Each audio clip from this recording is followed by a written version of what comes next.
Record.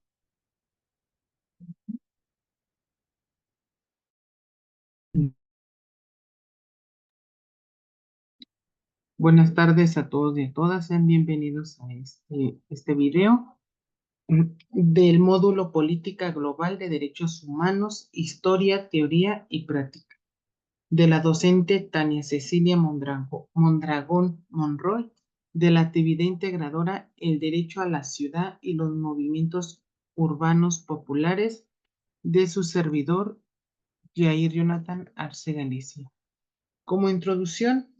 el concepto de derecho a la ciudad se define desde premisas vinculadas a un análisis lógico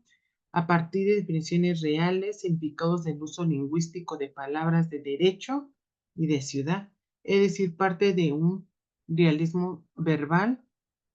que se ha llevado a cabo durante todo el transcurso de una historia. Como sabemos, el derecho a la ciudad también se encuentra dentro de las ciudades de los principios de sustentabilidad, democracia, equidad, justicia social, igualdad de género, igualdad de oportunidades, igualdad a un derecho laboral, educación, entre otros. Es un derecho colectivo de los habitantes de las ciudades que se confiere legítimamente en las acciones, en las organizaciones, basado en el respeto en sus diferentes situaciones y expresiones y prácticas culturales. Nos menciona aquí cuáles han sido los principales problemas en la ciudad que ha llevado a cabo el surgimiento de los movimientos urbanos populares de la Ciudad de México. En la Ciudad de México se observa que en el siglo XXI algunos de los grandes rasgos representativos de la ciudad global se ha llevado con grandes ciudades de América Latina desde las dos últimas etapas del siglo XX. Asimismo, abrió también caminos a fuerzas globales, modificando en sus condiciones territoriales y sociales y la inversión inmobiliaria de su territorio, dando a paso también a una residencia para la estructura urbana. Su economía también se caracteriza en una transformación del mercado laboral, haciendo crecer las inversiones extranjeras y entre las empresas multinacionales, tanto para Norteamérica como en el comercio y los servicios y para la Ciudad de México, o más bien para México. El, el escenario urbano está distinguido también en las fuerzas políticas del mercado.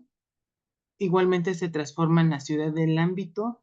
en su potencia y sus actividades que se ha llevado a cabo para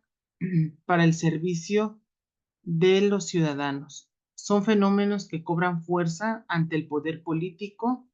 asimismo como los políticos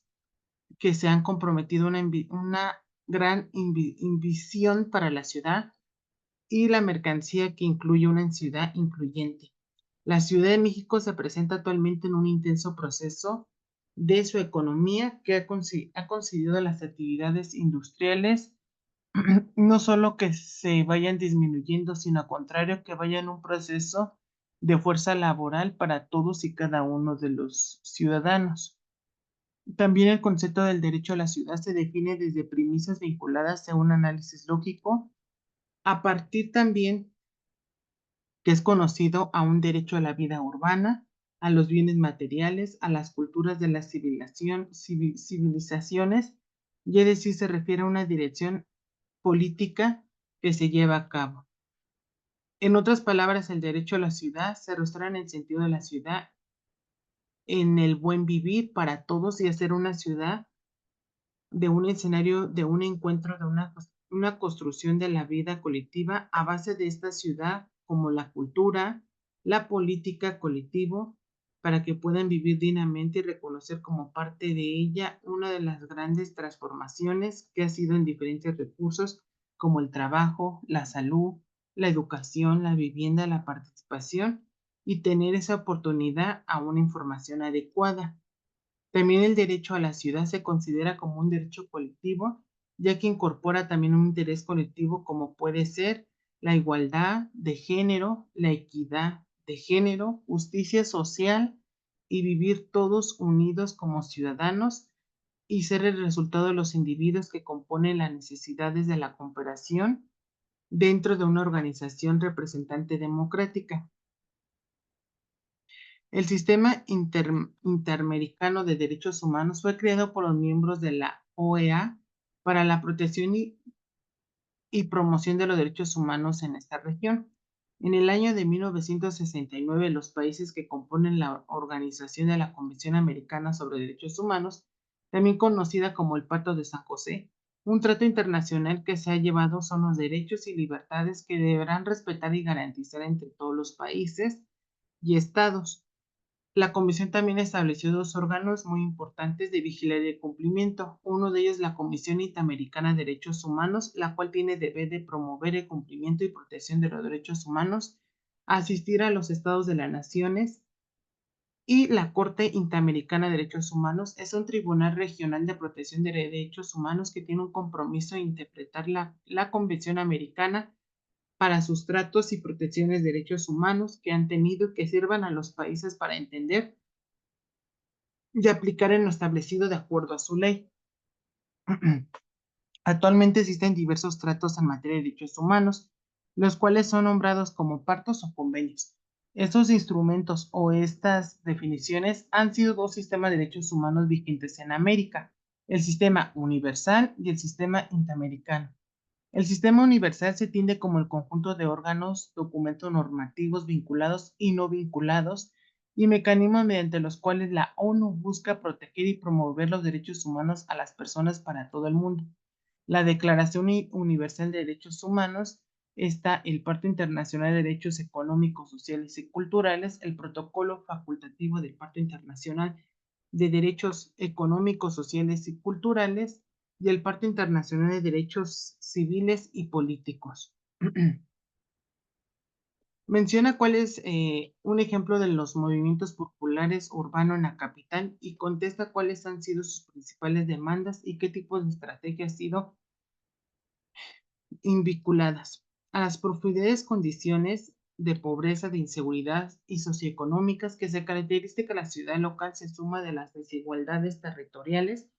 que emplean los procesos de equidad. Presenta un conjunto de ciudades latinoaméricas. En este contexto, en la Ciudad de México se advierte situaciones generalizadas de pobreza urbana. Esto fue en el año del 2010, que es en el territorio que registra el índice de desarrollo humano más alto de este país. Como ejemplo sería el campo de 2 de octubre, ejemplo del popularismo, ubicado en la Ciudad de México. Habla de los antecedentes del campo, que fue dedicada en el año de 1960, cuando a partir de las reformas establecidas por el gobierno mexicano, personas originarias de los pueblos indígenas como Puebla, Oaxaca, Guerrero, Tlaxcala y el Estado de México, fundaron la Unión de Colonos de Iztacalco e Iztapalapa, zona expropiada entonces calificada como la ciudad perdida en aquella época.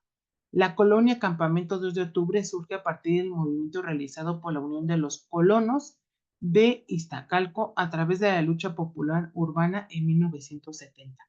La colonia cuenta con todos los servicios necesarios para la asistencia de los habitantes. Sin embargo, no se ve reflejado un verdadero desarrollo urbano en los últimos años de aquella época. Esto debido a las pocas acciones que los gobernantes locales desempeñaron dentro del área y la escasez de información hacia los pobladores. Se trataba de aquellos campesinos que venían de dichos estados antes mencionados, que fueron en búsqueda de aquí anteriormente Distrito Federal, ahora Ciudad de México, para buscar las mejores opciones de sobrevivencia en virtud que eran víctimas del narcomenudeo, la explotación y la miseria que les daban para pagar sus servicios. Era necesario en el Distrito Federal, ahora Ciudad de México, que las tierras y las familias campesinas fueran obligados los jóvenes mayores de 15 años a trabajar al lado de sus padres para sobrevivir con un ingreso, y eso solamente durante los periodos de siembra. De lo contrario, el primer trimestre del año, de julio a octubre, la mano de la obra agricultura emigraba a la ciudad para satisfacer el derecho del hombre del sustento diario. Posteriormente, esto fue el día 1 de mayo del año de 1980, cuando el gobierno inauguró por finmente Infonavit de Iztacalco para los colonos que fueron golpeados por granaderos. Finalmente, el 10 de marzo del año de 1985, se construyó la Asamblea Permanente de la Unión de los Colonos de Iztacalco e Iztapalapa, cuya lucha social incluso más de 5,000 familias llamadas por terceros para ser autónomos y gente de conciencia a favor de todos los desposeídos o bien de los pobres, cuyo lema de ellos era Iztacalco e Iztapalapa serán nuestros hogares y nuestras tumbas, o también fueron nombrados como cuyo lema era Iztacalco, Iztapalapa, siempre juntos hasta el final. Adoptaron el nombre del campamento 2 de octubre en virtud de que durante la represión gubernamental del año de 1988, varios integrantes y dirigentes del movimiento estudiantil, también como en el año de 1968, se refugiaron en la zona expropiada, carente de las calles, alumbrado público, tomas de agua domiciliarias, botes de basura, habitantes indígenas y de todo aquello ciudadano que pueda aspirar. El campamento comenzó en su lucha social con migrantes originarios de la zona centro de la República, quienes rentaban o vivían con familias en diferentes colonias del noreste y este de la ciudad, quienes se trasladaban a las zonas de La Viga, Apatlalco, y siendo algunas tierras de cultivo de chinampas en la época de 1950. Emprendieron acciones colectivas a través de las organizaciones de 12 grupos con tareas específicas, hicieron su propio censo y establecieron una interna, un líder que respetando y siguieron a don Francisco Cruz Velázquez, que fue el que fue donado y criado para los lazos de solidaridad entre vecinos y ante el gobierno de aquella época. A la actualidad, el campo 2 de octubre ha sido una lucha de hombres que recuerdan el riesgo que tuvieron sus antepasados ser detenidos, golpeados o desaparecidos por aquellos en aquel entonces en los gobiernos anteriores del año de 1950 hasta 1985. Actualmente la colonia el campamento de octubre, las mujeres participan de manera activa como estrategias de la defensa a la mujer, enfrentamiento contra todos y cada uno, los hombres en el desarrollo de actividades que fomentaron la confianza, el apoyo y la unidad, y las adolescentes en la cocina comunitaria y cooperativa hacían, mientras los jóvenes hacen guardias diurnas y nocturnas. Organizaban todo tipo de marchas, tomas de embajadas, introducción, junto con sus vecinos de la delegación actualmente alcaldía de Iztapalapa, y además establecieron entre todos un kinder para que sus hijos originarios de la colonia Campamento 10 de Octubre fueran reconocidos por aquellos que fueron víctimas de discriminación y rechazados por aquellas escuelas que el anterior gobierno de aquella época no daban ese conocimiento a los miembros y no daban esa confianza. Por último, ante el gobierno actual, la colonia Campamentos 10 de Octubre va a ser reconocido por parte del gobierno y la política un pueblo originario junto con su vecino de la alcaldía Iztapalapa, como fueron uno de los principios que fueron ganando por su admiración y por los órganos nacionales y extranjeros, por su sufrimiento y conflicto que tuvieron a través de manifestándose su apoyo entre vecinos. Actualmente el gobierno de la Ciudad de México hace esta coleta de los colonos, ellos llamados el Campamento 2 de Octubre, y su vecino Iztapalapa, con su sustento en la solidaridad del conflicto, generando el apoyo para todos los terrenos que habitan en construcciones de viviendas de las alcaldías Iztacalco y Iztapalapa, para que tengan una mejor vivienda. Esto es lo que ha mencionado el gobierno actual de la Ciudad de México y retomando aquellos signos de contexto de historia, y otros que fabricaron a fin de generar una equidad. Por último, como conclusión, mi conclusión es el derecho a la ciudad. Es considerar una ciudad de defensa de la sociedad urbana, derecho a una vida urbana, los bienes materiales y culturales de la civilización. Es decir, refiere a una dirección autónoma y política. El derecho de la ciudad se puede definir como el derecho de todas y todos los habitantes presentes, futuros, y ocupar o utilizar productos de ciudades justas, inclusivas y sustentables, definidas como el buen común o el buen vivir, en esencia para garantizar la calidad de vida. El derecho a la ciudad implica además responsabilidad de los gobiernos y de todas las personas para reclamar y defender y promover este derecho a una ciudad libre de discriminación, a una ciudad digna, inclusiva, una ciudad de participación política y una ciudad de igualdad de género. Por último, en la Constitución Política de Estados Unidos Mexicanos, en su artículo 11, nos menciona que toda persona tiene derecho para entrar en la República, salir de ella, viajar por su territorio y mudar de residencia sin necesidad de carta de seguridad, pasaporte, salvoconducto u otros requisitos semejantes. El ejercicio de este derecho será a través de las facultades de autoridad judicial. También el reconocimiento de una condición refugiada y otorgamiento de asilo político se realizarán conforme tratados internacionales de acuerdo a una ciudad libre de derechos. Gracias por su atención, espero que haya sido de su agrado. Se despide su servidor, Jair Jonathan Arcenelis.